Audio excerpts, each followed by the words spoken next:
Shalom Bapak Ibu Saudara, puji nama Tuhan, senang sekali pada pagi hari ini kita dapat berkumpul bersama. Kita mau beribadah, kita mau menaikkan ucapan syukur kita kepada Tuhan. Mari sama-sama kita berdoa terlebih dahulu.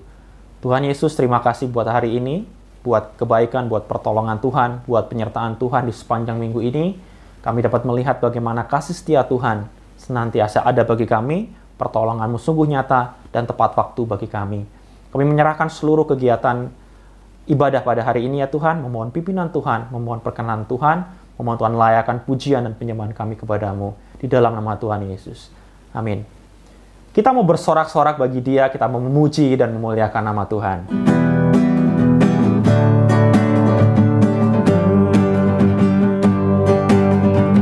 Bersorak-sorai hai umat Tuhan, kudus dan mulialah namanya. Besarlah kasih-Nya, ajaib perbuatan-Nya, berkuasa selama-lamanya. Bersorak-sorai hai umat Tuhan, kudus dan mulialah namanya.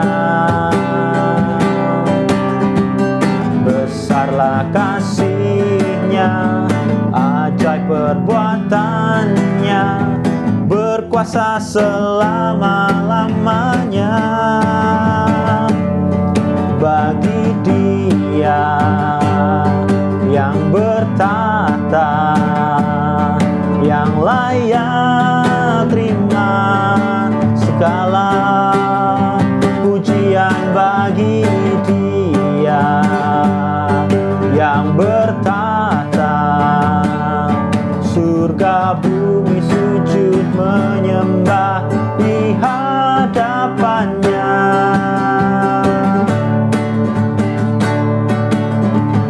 Bersorak-sorai hai umat Tuhan, kudus dan mulialah namanya.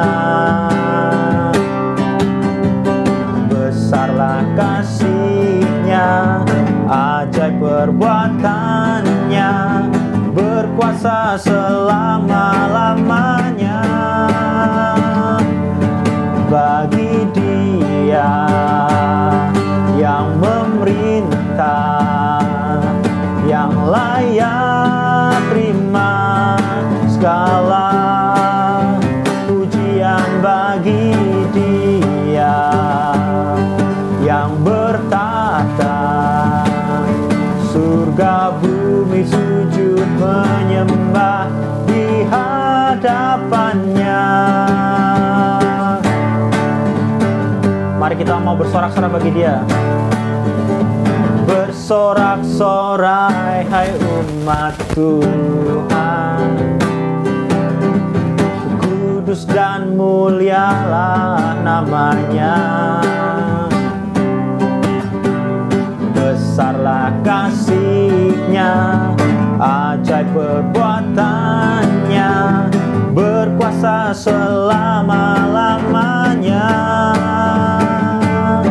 Bagi Dia yang memerintah, yang layak terima segala pujian. Bagi Dia yang bertata, surga bumi sujud menyembah di hadapan-Nya.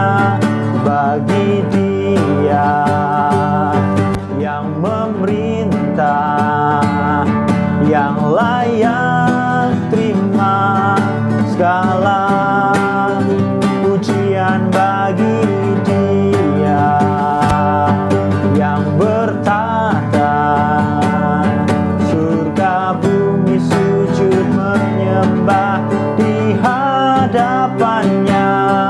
Surga bumi sujud menyembah di hadapan-Nya.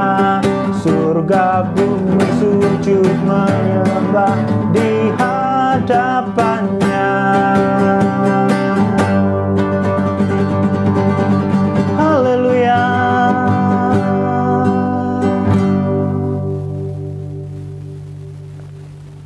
Kita mau memasuki kebenaran firman Tuhan.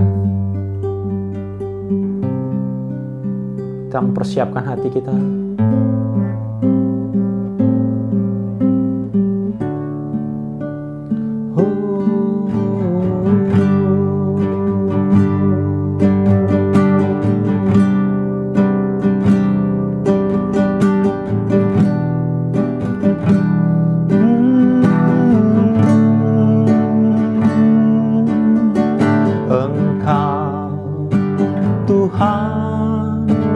Setia,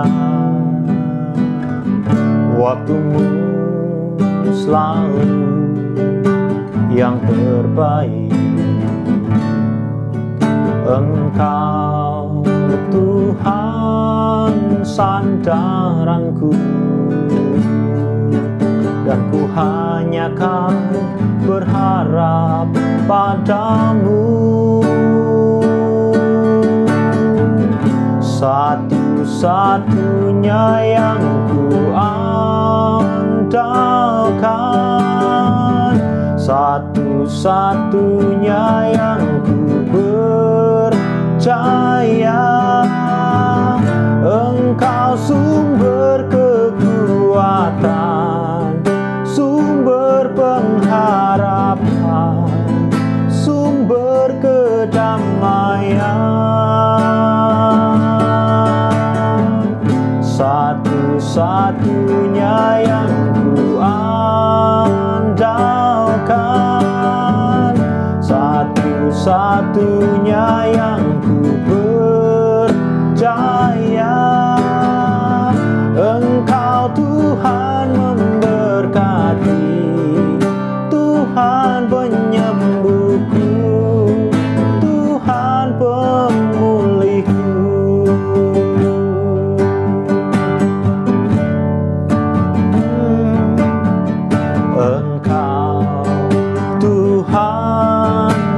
Setia, waktumu selalu yang terbaik. Engkau Tuhan sandaranku, dan ku hanya kan berharap padamu. Satu-satunya yang ku andalkan, satu-satunya yang ku percaya. Engkau Tuhan memberkati, Tuhan penyembuhku, Tuhan pemulihku. Satu-satunya yang ku andalkan, satu-satunya yang ku percaya. Engkau sumber kekuatan, sumber pengharapan, sumber kedamaian. Satu-satunya yang ku andalkan,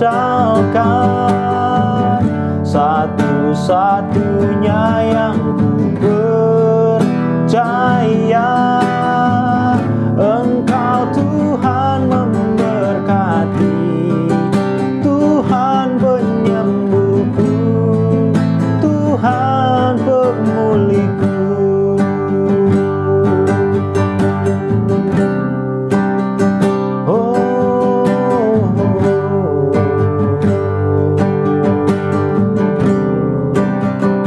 Hallelujah.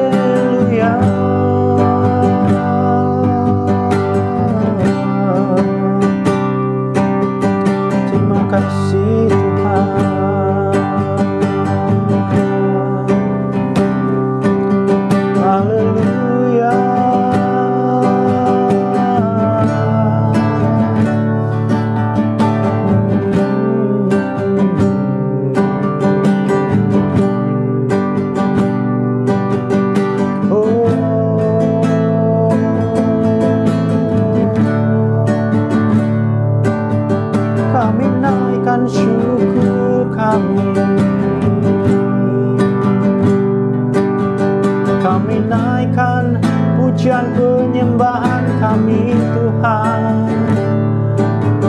Haleluya.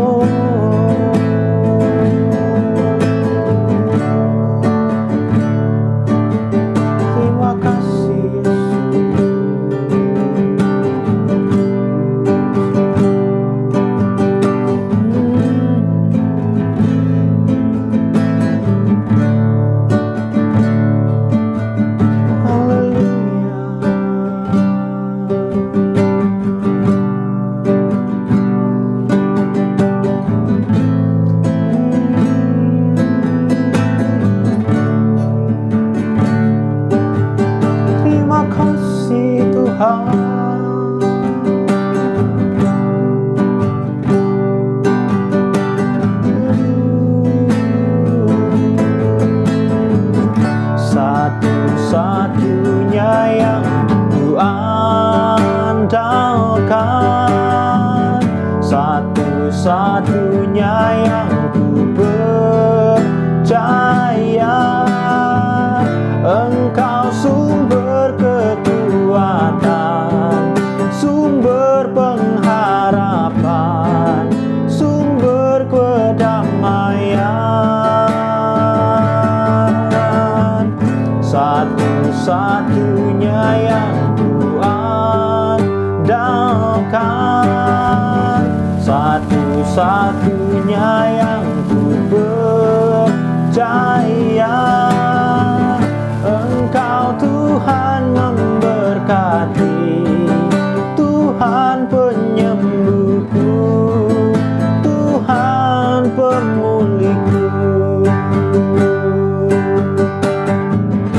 Satu-satunya yang ku andalkan, satu-satunya yang ku percaya. Engkau sumber kekuatan, sumber kedamaian, sumber kedamaian. Satu-satunya yang ku andalkan, satu-satunya yang ku percaya. Engkau Tuhan memberkati, Tuhan penyembuhku, Tuhan pemulihku.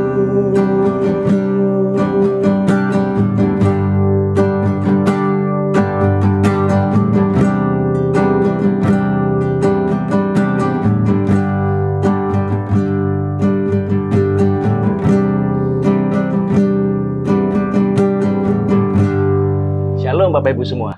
Hari ini kita ketemu lagi. Kita dalam keadaan yang diberkati Tuhan, dalam kita keadaan sehat. Kita bersyukur dengan semua kebaikan Tuhan dalam hidup kita. Hari ini kita akan belajar tentang consistent in our thinking, dalam berpikirnya kita. Konsisten dalam apa yang kita pikirkan, apa yang kita mau kejar, apa yang kita mau jaga dalam pikiran kita. Hari ini kita baca dulu satu ayat ya. 2 Korintus pasal 5 ayat 17. 2 Korintus pasal 5 ayat 17 dia berkata, jadi siapa yang ada di dalam Kristus, ia adalah ciptaan baru. Yang lama sudah berlalu, sesungguhnya yang baru sudah datang. Nah, perhatikan ini. Dia berkata ini, sesungguhnya kita adalah ciptaan yang baru. Ada kata baru di sana. Sesuatu yang baru pasti pernah ada yang lama. Kalau nggak ada lama, nggak mungkin ada barunya. Oh, saya punya baju baru. Berarti pernah ada baju lamanya. Kalau nggak ada baju lamanya, berarti yang ini bukan baru, sudah. Jadi, pasti ada yang lama. Kalau kita bilang saya punya sandal baru, ya berarti ada yang lamanya. Kalau nggak bisa gitu. Nah, lalu dia berkata lagi, yang lama sudah lewat, yang lama sudah berlalu, yang baru sudah datang. Artinya, waktu kita mau jadi yang baru, kita mau terima yang baru, yang lama ini harus dibuang. Konsepnya sedikit berbeda dengan apa yang kita pakai. Kalau saya bilang, saya punya baju baru, ya yang lama nggak usah dibuang memang. Tapi, konteks Alkitab dia berkata, ini bukan sesuatu yang dipakai, tapi sesuatu yang dihidupi. Jadi dia berkata, sama kayak sekarang gini, saya punya baju nih. Lalu saya bilang, saya mau ganti baju dengan yang baru. Yang lama harus dicopot. Kalau enggak kan double jadian, bajunya jadi 2. Kalau terus ada yang baru lagi jadi 3, jadi 4, jadi 5, jadi tebel, jadi nggak karuan. Jadi kalau tuh kita mau terima sesuatu yang baru dari Tuhan, kita disuruh berubah jadi ciptaan yang baru, yang lama, karena ini bicara ciptaan ya, creation, kitanya ini loh yang baru. Kita yang lama harus dibuang, kita yang lama harus berhenti, kita yang lama harus mati. Baru kita bisa jadi yang new, yang baru itu. Nah, masalahnya adalah waktu kita berubah dari lama kepada yang baru, pasti kan ada proses yang namanya perubahan itu. Nah, ini yang jadi masalah. Kita manusia, kita nggak suka dengan perubahan. Kita nggak suka dengan sesuatu yang baru, yang kita harus adaptasi lagi, yang kita harus belajar lagi, yang kita harus berjuang lagi. Kita sukanya yang nyaman-nyaman. Kita suka yang biasa-biasa. Udahlah, jangan neko-neko, jangan aneh-aneh. Yang sekarang begini-begini aja udahlah. Itu kita. Kita berusaha mati-matian untuk tidak berubah. Kita berusaha untuk tetap sama, tapi enak hidupnya. Nggak bisa. Orang kalau sakit gigi, itu kalau sampai ke dokter, itu 2 pilihannya. Sakitnya nggak tertahankan, udah bengkak, udah nggak karu-karuan, atau dia memang mau obatin. Tapi problemnya adalah, orang yang ke dokter gigi biasanya bukan karena dia mau obati, tapi karena sudah sakit, Bapak Ibu. Kalau masih sakitnya kasih ketahan, aduh gigi sakit, rada-rada sakit, nggak bakal ke dokter kayak Mas Ian. Masih diam-diam, masih bisa ditahan kok. Kalau sudah mulai bengkak, udah bernanah, nah, nggak ada pilihan. Itu manusia. Kita berusaha, kalau masih bisa ditahan, masih bisa oke, masih bisa sama, udahlah, nggak usah ngapa-ngapain. Tapi begitu keadaan di luar kendali, keadaan sudah sakit semua, baru kita harus mau nggak mau berubah. Jadi perubahan itu sebenarnya pasti akan terjadi dalam hidup kita. Pasti. Masalahnya adalah kita akan berubah karena terpaksa, dipaksa keadaan, atau kita memang punya keinginan. Kalau kita berubah karena keinginan kita, kesadaran kita, ya hidup akan lebih mudah. Tapi kalau kita berubah karena dipaksa keadaan, jadi susah. Semuanya jadi repot gitu. Nah, jadi kita perlu sadar, perlu mengerti baik-baik bahwa kita memang nature-nya manusia memang tidak suka perubahan. Kita melawan perubahan. Tapi kita harus berubah. Harus. Anak kecil, anak bayi, Anda lihat bayi dimanapun, semua bayi itu kelihatannya lucu mesti. Lucu, kecil, mungil, suaranya lucu, semuanya lucu, tingkahnya lucu, semuanya lucu. Tapi kalau dia setahun, 2 tahun, 3 tahun lucu terus, nggak berubah-berubah, ya segitu-gitu saja, sudah nggak lucu lagi loh Bapak Ibu. Semua yang tidak berubah sudah tidak lucu lagi. Oh, anak kecil dulu, dia numpain minuman di meja, lucu. Dia nggak bisa megang, jatuh, tangannya kecil. Tapi begitu umur 10 tahun masih numpain susu, nggak lucu lagi sudah. Umur 30 tahun masih numpain, nggak lucu lagi sudah. We have to change. Kita harus berubah. Mau nggak mau, suka nggak suka, semua orang harus berubah. Itu sudah hukumnya. Dan Tuhan juga ngomong. Nah masalahnya begini. Waktu dia berkata, dia adalah ciptaan yang baru, yang lama sudah lewat, sesungguhnya baru sudah datang. Lah yang berubah ini apa sebenarnya? Kita kan harus sadar. Kita kan harus mengerti baik-baik. Yang berubah ini apa? Jadi jangan sekedar ngomong, oh aku ciptaan baru. Dari mana taunya? Segala yang tertulis dalam firman, itu pasti ada indikatornya, pasti. Ada maksud dan tujuannya. Yang mungkin Paulus bilang, ayo berubah. Berubah apa, Paul? Terserah, yang penting berubah. Nggak bisa. Pertanyaan saya percaya begini. Kita semua pasti sering dengar ini ayat, pasti. Ini ayat terkenal sekali. Masalahnya, apa yang harus diubah dalam hidup Anda dan saya? Yang bagian berubahnya itu bagian yang mana? Karena, to be honest with you, my friend, jujur saja Bapak Ibu, banyak orang Kristen berkata, mengklaim dirinya sebagai orang Kristen, dia bertemu dengan Kristus, katanya, mengakunya, bertobat, pelayanan, jadi pendeta bahkan, jadi pelayan bahkan, tapi hidupnya nggak berubah. Tingkahnya sama, berpikirnya sama, perkataannya sama, goal hidupnya sama, nafsunya sama, semuanya sama. Lah terus, dia ketemu Kristus, apa yang berubah? Padahal kita tahu, semua orang yang berjumpa dengan Kristus tidak akan pernah sama lagi. Ada sesuatu yang berubah. Nah, tapi balik lagi, pertanyaan kita adalah, yang berubah ini apa? Apa, perubahan apa yang akan menjadi indikator bahwa kita memang sedang mengikuti Kristus? Karena banyak orang hari ini mengaku Kristen, tapi sama saja. Tingkahnya sama, statusnya dong yang beda. Statusnya di gereja beda. Oh, pakai jas di gereja. Oh, pelayanan di gereja. Tapi tingkahnya sama. Ngomong ya sama. Tukang bohong ya sama. Tukang nipu ya sama. Dari dulu sampai sekarang sama semua. Tingkahnya sama. Ngomongnya kasar juga sama. Semua sama. Nah, terus apa? Nah, ini yang kita harus hati-hati. Ini yang kita harus mengerti baik-baik. Apa yang harus berubah dalam hidup kita sebagai tanda indikator bahwa kita sedang mengikut Kristus? Apa yang jadi tanda bahwa kita sedang berubah menjadi sebuah ciptaan yang baru? Alkitab menulis ini. Roma 12 ayat 2. Roma pasal 12 ayat yang kedua, dia berkata ini. Janganlah kamu menjadi serupa dengan dunia ini, tapi berubahlah oleh pembaruan budimu, sehingga kamu dapat membedakan manakah kehendak Allah, apa yang baik, yang berkenan kepada Allah, dan yang sempurna. Jangan kamu jadi serupa dengan dunia, tapi berubahlah, perhatikan, berubahlah oleh pembaruan budimu. Pikiranmu, be renewed on your mind. Pikiran kita yang dirubah, Bapak Ibu. Ternyata yang disuruh berubah itu pertama kali bukan attitude. Karena attitude akan ngikutin. Yang dirubah pertama kali bukan penampilan. Karena penampilan tidak menentukan apapun. Yang dirubah pertama kali bukan cara bicara kita. Karena cara bicara kita akan mengikuti pikiran kita. Yang dirubah pertama dan yang harus berubah pertama kali adalah pikiran kita. Pikiran manusia, otak manusia itu sangat hebat sekali. Diciptakan Tuhan dengan sangat amazing. Satu otak kita yang kecil ini cuma segegaman tangan ukurannya, itu di dalamnya ada 12 sampai 14 miliar sel. Yang setiap satu selnya itu terhubung, nyambung ke 10.000 sel yang lain di seluruh tubuh kita. Bayangkan, dalam satu otak ada 14 miliar dan setiap satunya itu terhubung ke 10.000 sel lain di dalam tubuh kita. Betapa hebatnya otak kita, betapa luar biasanya otak ini. Dengan kapasitas, dengan kemampuan, dengan desain yang begitu rumit, dengan desain yang begitu hebat. Bayangkan betapa otak manusia memegang peranan sangat besar menentukan seluruh kehidupan kita. Makanya Alkitab menulis yang pertama kali harus dirubah pikiran kita. Berubahlah pembaruan budimu. Ubahlah pikiranmu. Jangan kita fit in dalam culture kita, keadaan sekeliling kita. Kita terbiasa, kita enak, kita santai. Semua orang sekeliling kita ngapain, kita fit in sampai kita udah nggak mau berubah lagi. Ini jadi masalah loh Bapak Ibu. Kita kadang terlalu nyambung, kita terlalu enjoy dengan keadaan sekeliling kita, sampai kita udah nggak ada bedanya dengan dunia.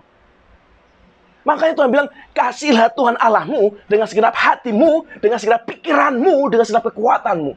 Pikiran kita ini menentukan sekali, Bapak Ibu. Nah, ini yang jadi masalah hari ini. Apa yang kita pikir? Apa yang kita masuk dalam pikiran kita ini apa? Karena saya percaya begini, what you believe, apa yang Anda percaya, itu yang akan terjadi dalam hidup Anda. Apa yang kita percaya, apa yang kita pikirkan, itu yang akan keluar dalam hidup Anda. Kalau hari ini Anda percaya kepada sesuatu, Anda berpikir, ya dalam pikiran Anda percaya, oh yang baik itu seperti begini loh. Anda akan bertindak mengikuti pikiranmu itu. Dan tindakanmu akan ikutin, pasti. Oh saya berpikir A, saya percayanya A, saya sukanya A, ya tindakan kita juga pasti A. Pasti, nggak mungkin enggak. Dan dari tindakan kita akan jadi sebuah habit. Jadi hidup kita akan selalu tindakan kita terus. Manusia itu hanya manusia kebiasaan. Coba perhatikan. Setiap kali Anda bangun pagi, setiap hari selama puluhan tahun, yang Anda kerjakan selalu sama. Kalau Anda bangun tiap pagi minum kopi, Anda juga akan bangun minum kopi setiap pagi, setiap hari bertahun-tahun. Sampai suatu ketika kopi ini habis, Anda bangun pagi nggak ada kopi, apa yang terjadi? Pusing, uring-uringan, ngamuk dari hari itu. Ada yang hilang, ada yang kurang, rasanya nggak enak, segala macam. Padahal kan cuma kopi. Anda pakai baju, sama. Perhatikan nanti. Yang tangan mana yang Anda masukin lebih dulu? Kalau Anda masukin tangan kanan lebih dulu, besok-besok juga pasti tangan kanan lebih dulu. Nggak akan berubah.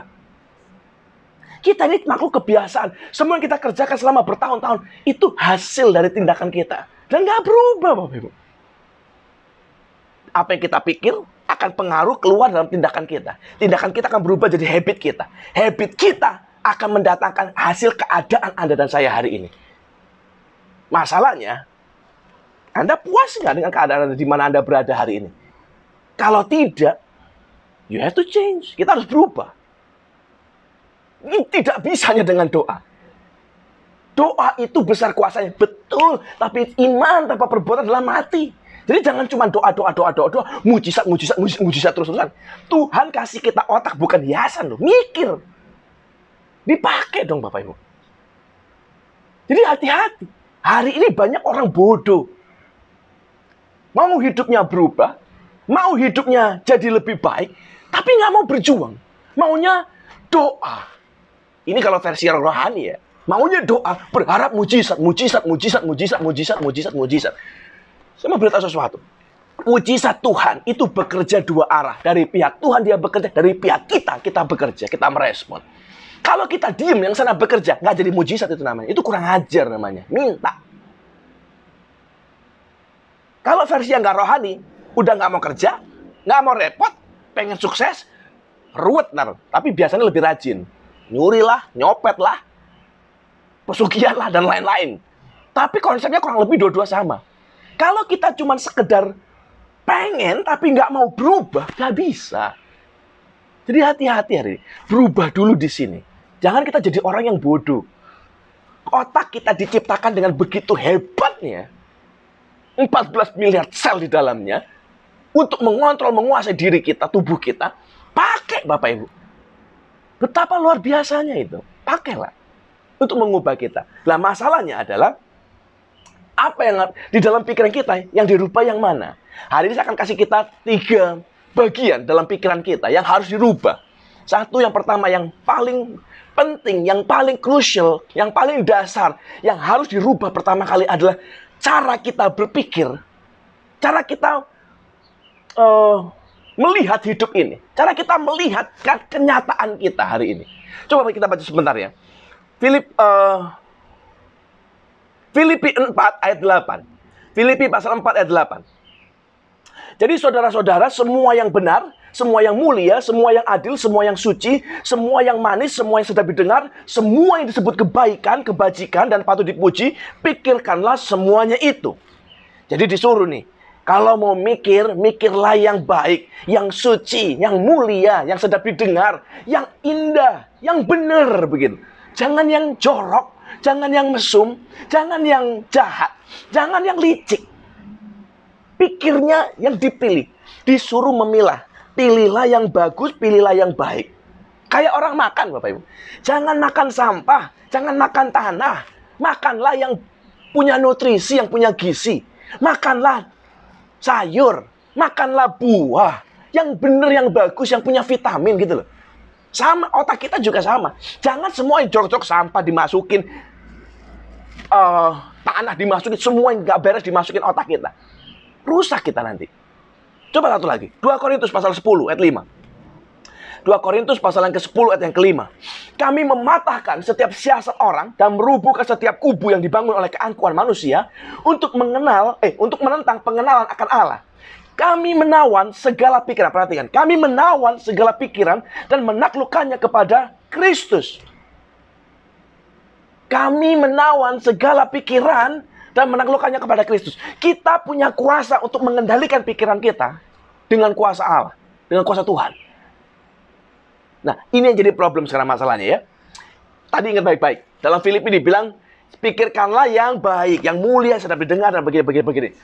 Nah, kenyataannya di dalam hidup kita, faktanya ya Bapak Ibu, Anda bangun pagi sampai malam, yang dilihat apa? Berita. TikTok, Instagram, Facebook. Yang kita lihat, kalau berita kita lihatnya pembunuhan, pemerkosaan. Kita lihat berita-berita korupsi. Kita lihat berita-berita yang gak karuan semuanya. Masuk semua ke otak kita. Kita lihat TikTok, kita lihat Instagram, kita lihat Facebook. Wah, kita lihat orang-orang dengan gaya hidupnya. Mobil mewah, rumah mewah, wajah cantik, rupawan, ganteng. Semuanya begitu sempurna dalam hidup ini. Kita dicekoki begitu rupa. Lalu, kalau selama 24 jam semuanya masuk begitu, kira-kira Anda jadi apa? Apakah Anda nggak kepingin? Apa Anda nggak tiba-tiba merasa, kok dia bisa enak ya hidup? Kenapa nasibku begini? Kenapa aku susah? Kenapa aku terkutuk? Kenapa aku tidak diberkat? Kenapa? Dan kita mulai melihat diri kita jatuh di bawah. Kita mulai diri kita tidak berarti. Kita lihat diri kita tidak punya apa-apa, tidak mampu, tidak berguna. Bunuh diri lama-lama. Kenapa? Hanya gara-gara ngeliatin. Kita bisa benci sama orang. Kita lihat orang punya mobil baru, benci. Zaman dulu ini. Kalau ada orang beli motor, yang seneng satu kampung seneng semua. Wah, ada motor. Kalau ada zaman dulu orang satu orang dalam satu kampung punya TV berwarna. Satu kampung tetangga yang lain ikut happy, ikut nonton. Datang ke rumah itu nonton.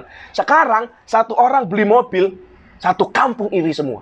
Wah, dia pakai tuyul kayaknya. Wah, dia pakai dukun kayaknya. Wah, dia pakai babi ngepet kayaknya. Segala macamnya. Kenapa? Karena kita terbiasa melihat, dicekoki pikiran kita dengan segala macam kebencian itu. Pembunuhan, saudara bunuh saudara karena uang. Orang bunuh orang karena iri. Orang bunuh orang karena dihina. Orang bunuh orang karena nggak suka. Kalau kita dicekoki terus, itu baru 1 hari. 1 minggu, 1 bulan, 1 tahun. Berapa umur Anda? 20 tahun, 30 tahun. Anda terus dengar begitu. Rusak kita. Pikiran kita nggak karuan. Kita mulai berubah hari ini. Berapa waktu yang lalu, saya lihat ada satu berita di internet. Ada kampanye hari ini. Para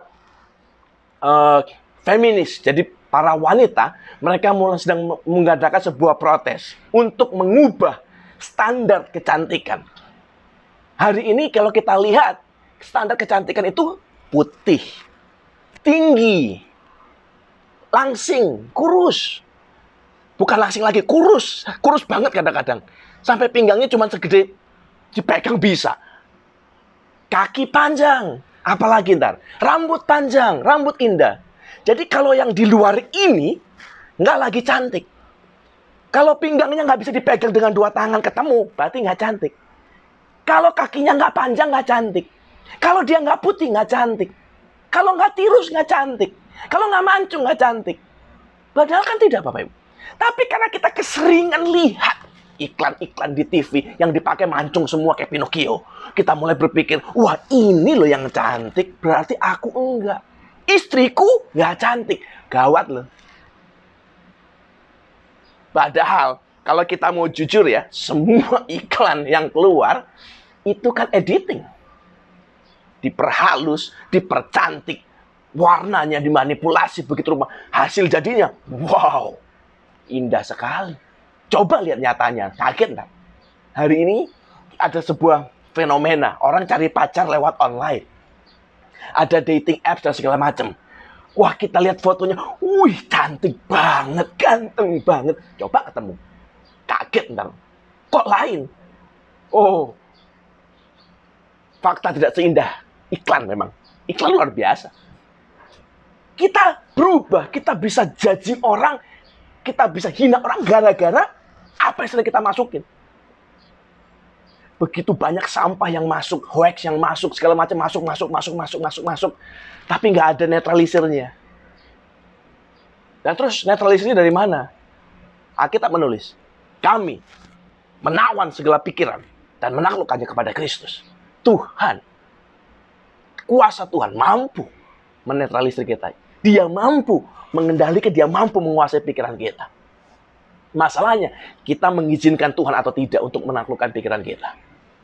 The Barna Group, dia bikin sebuah survei. Orang berdasarkan usia ya, Bapak Ibu, makin muda, makin tidak baca Alkitab. Saya bacakan, dia punya survei ya. The elders, jadi orang-orang yang di atas 70 tahun, itu 58% baca Alkitab setiap minggu. Minggu ya, bukan setiap hari loh ini. Setiap minggu ini. Kalau setiap hari jumlahnya lebih kecil lagi. 58% orang-orang di atas 75 tahun, dia baca Alkitab. Lalu orang-orang di bawah itu, jadi 50 sampai 70, 50 tahun sampai 70 tahun kurang lebih, 47% masih baca Alkitab. Jadi kurang lebih separuh lah hampir. Orang-orang di usia 40 sampai 50 tahun, 42% masih baca Alkitab. 42%. Umur 30 sampai 40 tahun, 30% masih baca Alkitab. Umur 20 sampai 30 tahun, 15%. Jauh. Di bawah 20 tahunan, hanya 10%, Bapak Ibu. Sedangkan tiap hari kita dicekoki begitu rupa. Kita lihat berita, kita lihat kebangkrutan, kita lihat kerusakan, kita lihat perselingkuhan, kita lihat apalagi pembunuhan, kita lihat free sex. Sampai kita terbiasa. Hari ini seks bukan sesuatu yang suci lagi. Orang free sex, pacaran free sex gak apa-apa. Bebas. Kenapa? Ya memang semua orang begitu kok. Culture-nya. Fit in. Kebiasa. Rusak kita. Lalu kita mulai bingung. Kenapa hidup kita begini? Kenapa hidup kita rusak? Kenapa hidup kita berantakan? Ya gimana nggak berantakan? Semuanya masuk sampah semua. Hati-hati.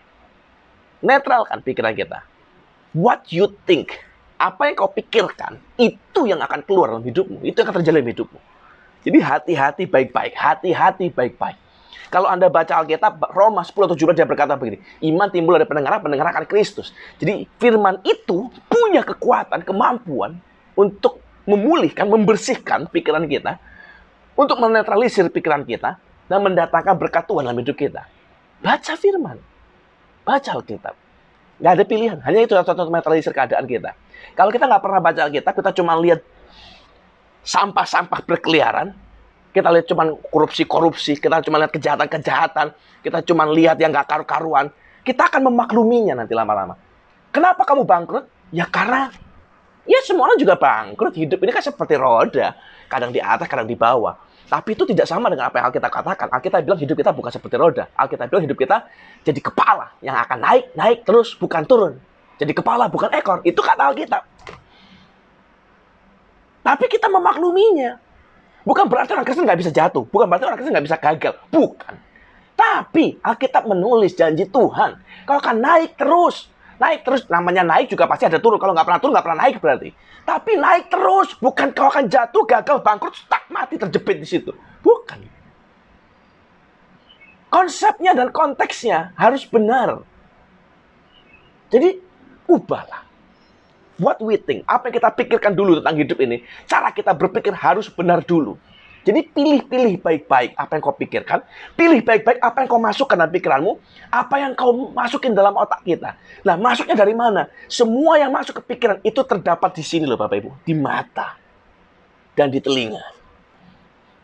Pikiran kita akan meresap semua apa yang kau lihat. Dan apa yang kau dengar. Jadi kalau yang kau lihat semua yang jorok-jorok, yang sampah-sampah, yang jahat-jahat, ya rusak pikiran kita. Kalau yang kau dengar semua yang jorok-jorok, yang jahat-jahat, ya sama, rusak kita. Jadi hati-hati, pilih baik-baik. Yang kedua, kita menulis. Apa yang harus dirubah? Bagian kedua, area kedua yang harus dirubah dengan hati-hati adalah what we think about ourselves. Apa yang kita pikir tentang diri kita sendiri, Bapak Ibu. Roma 12 ayat 2. Janganlah kamu jadi serupa dengan dunia ini, ayat yang tadi. Tapi berubahlah oleh pembaharuan budimu. Be transformed by the renewing of your mind. Sehingga kamu dapat membedakan mana kehendak Allah, apa yang baik dan berkenan kepada Allah dan yang sempurna. Ayat 3. Berdasarkan kasih karunia yang dianugerahkan kepadaku, aku berkata kepada setiap orang di antara kamu. Jangan kamu memikirkan hal-hal yang lebih tinggi daripada yang patut kamu pikirkan. Tapi hendaklah kamu berpikir begitu rupa. Sehingga kamu menguasai diri menurut ukuran iman yang dikaruniakan Allah kepada kamu masing-masing. Kalau kita baca bahasa Indonesia rada ruwet, rada bingung. Saya terjemahkan dalam bahasa Inggris ya. Nanti kita lihat baik-baik artinya supaya kita mengerti lebih gampang. Dia berkata begini. Do not think of yourself more highly than you ought. But rather think of yourself with sober judgment. In accordance with the faith God has distributed to each of you. Do not think of yourself more highly than you ought. Jangan melihat, jangan berpikir dirimu lebih tinggi daripada yang seharusnya. Kalau versi Indonesia dia berkata, Jangan memikirkan hal-hal yang lebih tinggi daripada yang patut kamu pikirkan. Tapi dalam terjemahan asli, dalam terjemahan Inggris lebih jelas dia berkata begini, do not think of yourself more than you ought. Jangan memikirkan, jangan menilai dirimu lebih tinggi daripada yang seharusnya. Nah, ini yang jadi masalah. Kita ini punya pikiran, kita punya cara pandang kepada diri kita sendiri ini kadang salah. Ada dua cara pikir yang salah dari kebanyakan kita waktu kita melihat diri kita sendiri. Satu, kita melihat diri kita sendiri too high, terlalu tinggi. Kita melihat diri kita terlalu hebat, terlalu sombong, terlalu proud. Kita pikir kita Superman, kita bisa melakukan apapun, kita mampu melakukan apapun, kita lebih better, lebih hebat dari orang lain, kita lebih pintar dari orang lain, kita lebih pengalaman dari orang lain, kita lebih bisa daripada orang lain. Hasilnya, kita mulai anggap orang lain rendah. Kita mulai orang lain anggap nggak bisa. Kita menuntut pengakuan, kita menuntut penghargaan, kita menuntut semua orang untuk dengar kita menuntut semua orang untuk tunduk dengan kita menuntut semua orang untuk patuh sama kita. Itu yang terjadi waktu kita melihat diri kita terlalu tinggi. Kalau diterus-terusin, orang yang melihat diri terlalu tinggi, orang yang sombong, akan timbul paranoid. Dia akan mulai melihat semua orang di sekeliling dia hanya ada di dekat dia untuk mengambil sesuatu dari dia. Oh, dia dekat-dekat sama aku karena dia butuh duit. Oh, dia dekat-dekat sama aku karena dia butuh koneksi. Dia butuh dekat-dekat sama aku karena dia butuh kerjaan. Kita mulai insecure. Kita nggak bisa menikmati hidup lagi. Dikit-dikit insecure, dikit-dikit kepikiran, dikit-dikit curiga. Lama-lama ya gila juga loh. Kerjaan semua kita ambil alih. Kenapa? Dia nggak bisa, hanya aku yang bisa kerjakan. Dia nggak bisa, hanya aku yang kerjakan. Numpuk kerjaan, stres berat, sakit, depresi. Kenapa? Ya karena menganggap hanya dirinya yang bisa. Dan ini penyakit, Bapak. Karena kita melihat diri kita terlalu tinggi. Dan orang biasanya nggak salah, tapi lihatlah ini. Apakah Anda orang yang sama? Anda orang yang susah untuk memberi kepercayaan kepada orang lain. Anda orang yang susah untuk melepaskan. Kerjakanlah ini bagianmu. Aku percaya padamu. Atau kita ambil semuanya. Kalau bukan aku yang ngerjain, nggak bisa, guys. Kalau bukan aku yang kerjain, gagal ini. Kalau bukan aku yang kerjain, pasti nggak sukses, nggak berhasil. Yang mana kita? Yang kedua yang salah. Kita melihat diri kita too low, terlalu rendah. Aku nggak bisa apa-apa. Aku nggak mampu. Aku nggak punya kekuatan. Aku nggak punya koneksi. Aku memang orang gagal. Akhirnya kita nggak melakukan apapun. Kita nggak mencoba apapun. Kita pasrah dengan keadaan. Sudah tahu keadaan nggak karuan, kita pasrah. Aku memang begini, wis. Aku memang nggak bisa apa-apa. Gimana dong? Ya tambah rusaklah hidup ini. Padahal kita ini adalah anak Allah yang maha tinggi, diciptakan sempurna sesuai dengan gambaran Allah. Tidak ada yang salah dengan kita. Anda adalah ciptaan yang sempurna dengan segala yang istimewa yang diberikan Tuhan dalam hidup Anda untuk menjadi besar. Tapi kalau Anda melihat diri Anda lemah, diri Anda gagal, Anda melihat dirimu sebagai seorang failure, ya gagal lah. Remember, what you believe, apa yang kau percaya, itu yang terjadi dalam hidup Anda. Waktu kau melihat dirimu sebagai seorang loser, orang-orang yang gagal, orang-orang yang bangkrut, orang-orang yang miskin, Anda akan mengalami yang sama. Keadaan kita bisa gagal. Keadaan kita sekarang bisa miskin. Keadaan kita sekarang bisa bangkrut. Tapi kan keadaan kita tidak menentukan siapa diri kita. Kita bisa berubah, kita bisa bangkit kok. So, jangan lihat dirimu terlalu tinggi, jangan lihat dirimu terlalu rendah. Dua-dua ini salah. Kita harus melihat diri kita seperti cara Tuhan lihat kita. Sedih untuk kita, Tuhan sampai rela mati. Berikan nyawanya disalib demi kita. Apa kurang berharga? Dia janjikan anak cucumu tidak akan kekurangan. Dia janjikan aku datang untuk memberi hidup yang kelimpahan. Apa kurang? Tapi kalau apa yang dijanjikan tidak terjadi, yang salah pasti ada kesalahan dari pihak kita. Pasti. Karena janji Tuhan ya dan amin. Teruji sekian ribu tahun. Jadi kalau ada yang salah, janji kok nggak terjadian, yang salah kita pasti. Pasti itu. Jadi hari ini berubah ya. Baru cara kita lihat diri kita. Jangan memandang dirimu terlalu hebat. You're not. We are not better than anybody else. No. Hanya karena kita hebat, kita pintar, kita mampu di satu bidang, bukan berarti kita lebih hebat daripada semua orang lain. Tidak. Semua orang pasti punya kelebihan di satu bidang. Dan kelemahan di bidang yang lain. Pasti. Sadar dirilah. Jangan menganggap dirimu terlalu rendah, terlalu bodoh, too low. No. Hanya karena kau gagal satu bidang, bukan berarti kau akan gagal di semua bidang. Tidak. Semua orang punya kelebihan dan kekurangan. Karena kau kurang di sini, Anda pasti punya kelebihan di tempat yang lain. Find it. Temukan. Tanya Tuhan. Berdoa. Baca firman. Luruskan pikiranmu. Lihat hidupmu. Kita akan tahu nanti apa yang kita kerjakan. Di mana yang kita kerjakan. Jadi hari ini, perhatikan, pulihkan, benarkan cara berpikir kita tentang diri kita sendiri. Baru kita bisa menikmati hidup. Jadi hari ini, kalau Anda mau kerja, jangan bingung. Kalau bangkrut gimana? Kalau begini, bagaimana? Loh, jalan aja belum kok. Semua yang kau impikan. Kita dari awal bulan ini, dari awal tahun ini, kita bicara tentang goal. Kita mau jadi apa? Ending tahun ini kita mau ngapain? Kita mau sampai mendarat di tempat yang mana? Kita punya planning, kita bikin planning, kita bikin persiapan, kita bikin begini begitu. Tapi kalau pikiran kita nggak konsisten melihat yang benar, ya susah. Kita nggak akan kemana-mana. Tahun ini pokoknya jadi tahun kegagalan yang sama nanti. Saya bukan tipe pendeta yang suka kasih Anda permen manis. Oh, tahun ini akan jadi tahun kelimpahan buatmu. Tahun ini akan jadi tahun pengharapan buatmu. Tahun kebangkitan buatmu. Tahun kekayaan buatmu. No. Tahun ini juga akan jadi tahun kehancuran yang sama bagimu kalau kau tidak berubah. So change your mind. Semua terjadi dalam hidupmu.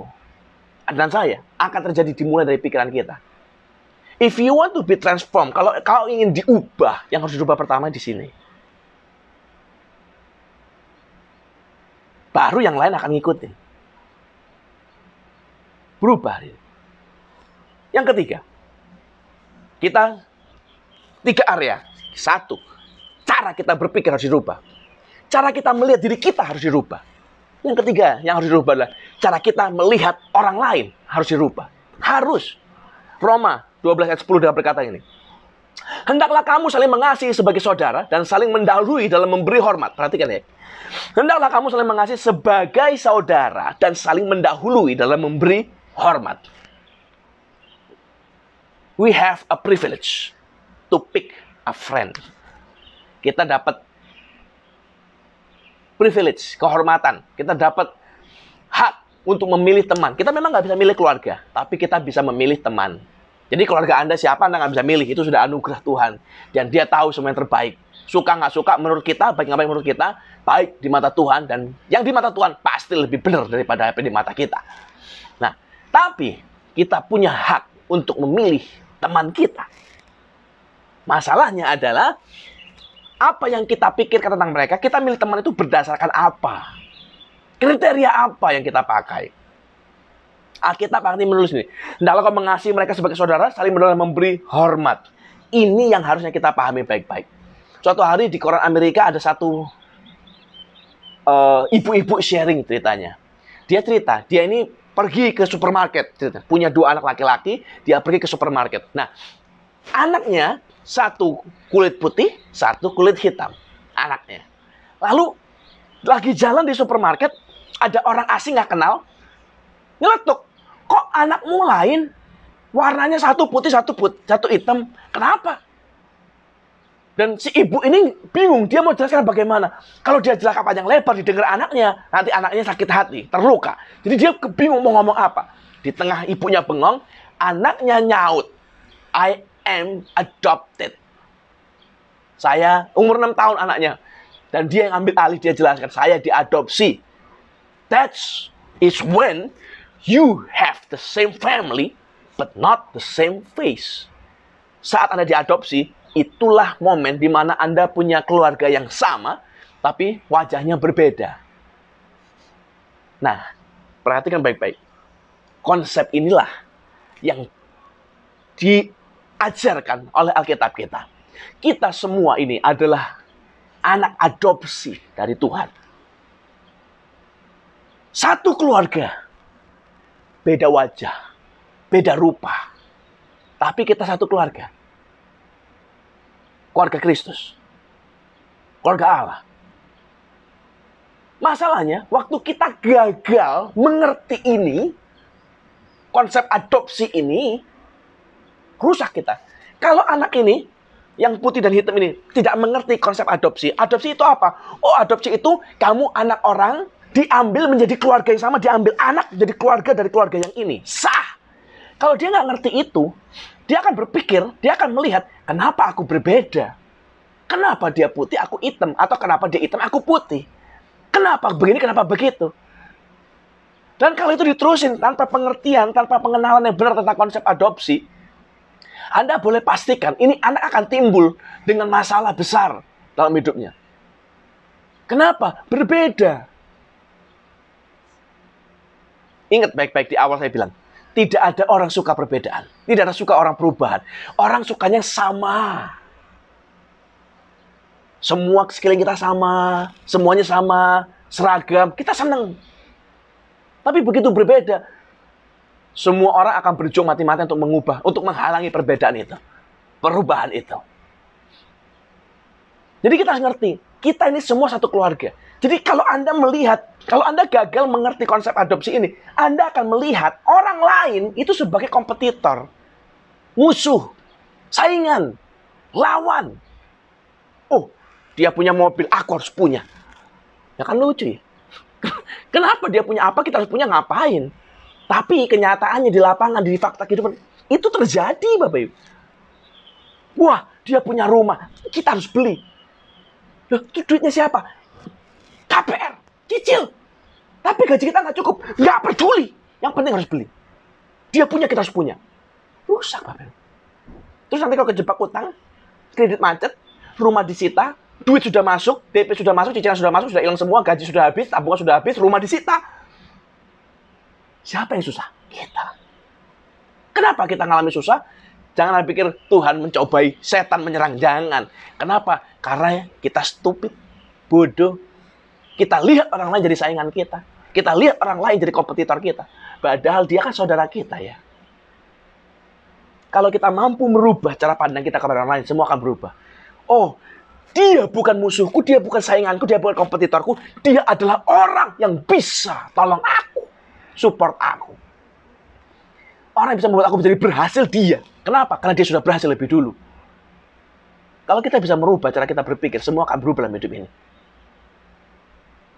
Jadi orang-orang yang di sekelilingmu itu bukan musuhmu, bukan kompetitormu, tapi saudaramu.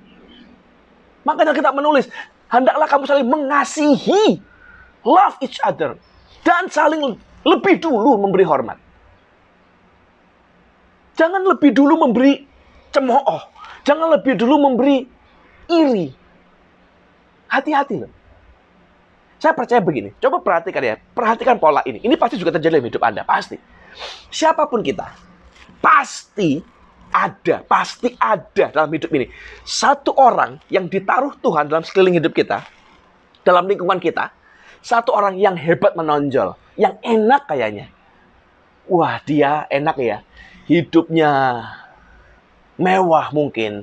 Hidupnya berkecukupan, kelimpahan. Anak istri baik, rumah besar, mobil bagus. Wah, enak. Kenapa? Kenapa setiap orang Tuhan pasti kirim minimal satu orang seperti itu dalam hidup kita? Sebenarnya loh, supaya dia bisa tolong kita. Tapi itu kan rencana Tuhan. Tapi kenyataannya kita buang dia, kita serang dia, kita jadikan dia musuh. Kenapa? Karena iri. Kok dia enak? Kalau aku punya duit kayak dia, aku juga bisa kayak dia. Kalau aku punya koneksi kayak dia, aku juga bisa kayak dia. Kalau aku punya bapak kayak dia, aku juga bisa kayak dia. Kalau aku sekolah tinggi kayak dia, aku juga bisa kayak dia. Kalau. Stop kalau. Sampai mati kau nggak akan pernah bisa jadi seperti dia. Karena kita memang dua orang berbeda. Tapi Tuhan taruh dia dalam hidupmu. Supaya kita bisa berubah. Jadi jangan buang dia. Itu bodoh sekali. Ada orang ditaruh Tuhan itu nolong kita. Kita malah buang dia. Kita benci dia. Kita iri dia. Kita caci maki dia. Karena kita benci. Karena kita iri. Itu kan bodoh. Lah terus siapa yang mau nolong kita? Lah kalau penolong kita yang Tuhan taruh kita malah usir. Siapa yang mau tolong kita kalau gitu? So hari ini hati-hati. Berubahlah cara berpikir. Hidup ini Tuhan kasih penolong. Tapi kalau kita nggak bisa lihat dia sebagai penolong, kita nggak bisa mengasihi dia, kita nggak bisa mendahului dan memberi hormat kepada dia. Oh, I respect you, I honor you. Aku menghormati kamu karena kamu memang sudah membuktikan dirimu, prestasimu, kamu membuktikan kemampuanmu, kualitasmu. kita nggak akan pernah bisa kemana-mana. Jadi berubahlah cara kita melihat orang lain. Berubahlah cara kita melihat diri kita sendiri. You are not too high. Anda tidak lebih hebat dari orang lain. Dan kau juga tidak lebih buruk dari orang lain. You are not too high, you are not too low. No. Lihat dirimu seperti cara Tuhan melihatmu. Kau sempurna dengan segala keadaanmu hari ini. Jadi cari tahulah di mana yang kelebihanmu, di mana kekuranganmu. Lihatlah, kenalilah.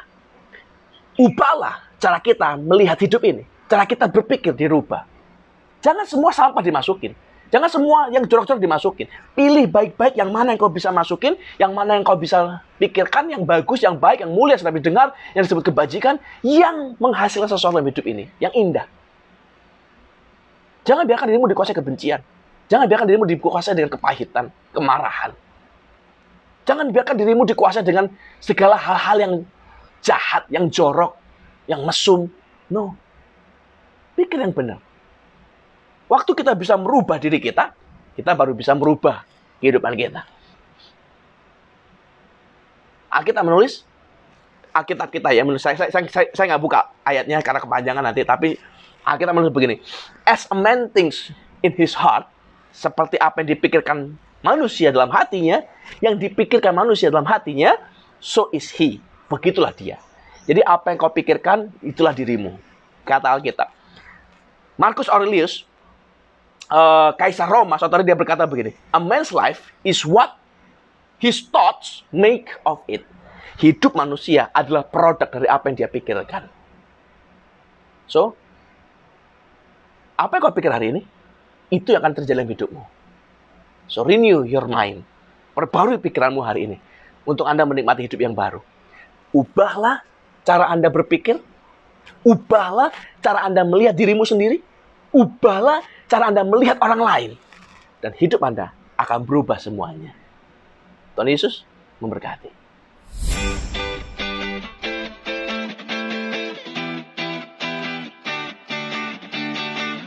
Terima kasih sudah mengikuti ibadah online pada hari ini. Kami mengundang Bapak Ibu Saudara untuk bersama beribadah kembali minggu depan dengan tema Consistent in Doing It. Follow akun sosial media GB Kayalim untuk mengetahui update gereja dan untuk mendengarkan khotbah. Untuk perpuluhan dan persembahan dapat ditransfer melalui rekening GB Kayalim berikut ini. Untuk informasi konseling dan doa, dapat menghubungi kesekretariatan GB Kayalim di nomor yang tertera sebagai berikut. Terima kasih sudah menyaksikan Kayalim News. Selamat hari Minggu, Tuhan Yesus memberkati. Bapak Ibu, kita akhiri ibadah kita hari ini. Tapi saya sungguh-sungguh berdoa hari ini. Biar hari ini, selesai kita dengar firman ini. Kita bukan cuma dengar firman, tapi pikiran kita mulai berubah. Kita mulai memberi diri untuk dirubah. Kita mulai baca firman untuk menetralisir semua yang jahat dalam hidup kita. Supaya kita bisa memulai sesuatu yang baru, start new. Masukin yang baru, yang benar, yang berkenan di depan Tuhan. Hari ini, firman kita selesai, ibadah kita selesai. Tapi saya berdoa sungguh-sungguh biar Tuhan, Roh Allah tetap bekerja dalam hidup Anda dan saya. Mengubah keadaan kita. Dari dalam, inside out. Mari kita katakan kita sama-sama di depan Tuhan. Dan saja kita katakan amin yang keras. Itu perkataan berkat yang saya lepaskan buat kita semua. Sebab amin, ini kan janji Tuhan jadi dalam kehidupan kita. Bapa, kami berdoa dalam namamu. Kami percaya dalam namamu. Diberkatilah pekerjaan kami. Apapun yang kami sentuh dan kerjakan dijadikan Tuhan berhasil. Biar kami naik jadi kepala bukan ekor. Biar kami jadi orang yang memberi bukan meminta-minta. Biar kami jadi orang yang kelimpahan bukan kekurangan. Dan kami terima berkat ini di dalam nama Allah Bapa, Allah Putra, Allah Roh Kudus. Dalam nama Yesus Kristus Tuhan. Biar kita percayakan sama-sama. Amin. Selamat hari Minggu. Tuhan Yesus memberkati.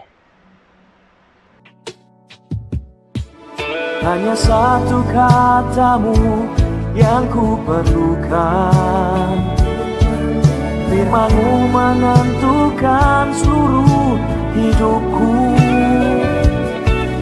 Yang tiada kau jadikan